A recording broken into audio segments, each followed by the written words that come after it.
मत्से प्राण जाती अरवी विचरता स्त्रिये प्रति सुख संभोते स्वानंद.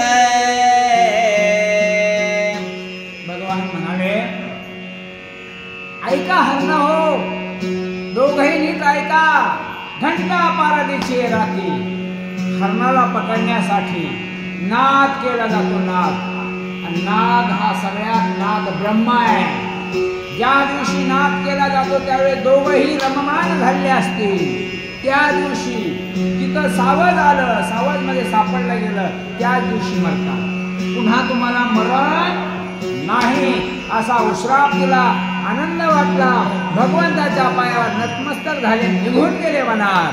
मत कामे काम गज गदासी क्रीडे दे कोणी मज मद शितेसी लावणी लाज नाचे बोध त्रिसंगे. देवाची नजर गेली हत्तीकडं सांडणीकडं.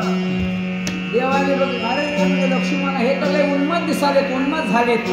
आणि बघ बघ बघ तो हत्ती माझ्याकडे बघून त्या सांडणीला तिच्या अंगावर सोंड ठेवून मला काय काय म्हणतो.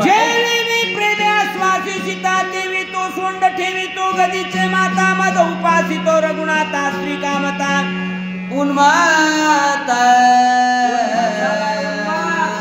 आणि कधी कधी बघा लहान मुलं जसे चिडवायला लागतात ना, तसं हे दोघंही हत्ती आणि सांडणी मला चिडवाले, उन्मत झाले.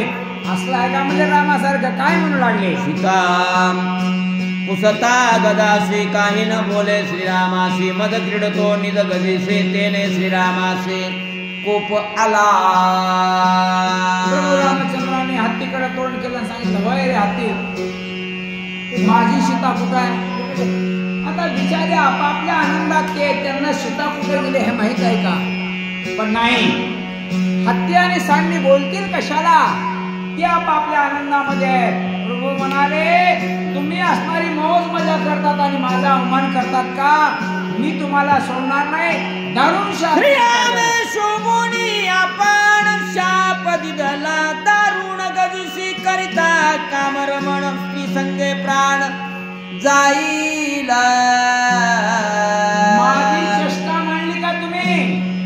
हे सांगणे हत्ती, तुम्हाला दारुण शाप आहे माझा. ज्या दिवशी तुम्ही कामासक्त झालात, कामामध्ये रत झालात, त्यावेळेला त्या दिवशी तुमचा प्राण गेल्याशिवाय राहणार नाही. गजी गज दिनवदन दोघे प्रार्थिती रघुनंदन त्यांचे निवचने संतोषण शाप मोचन स्वयंवदला. शाप दिला.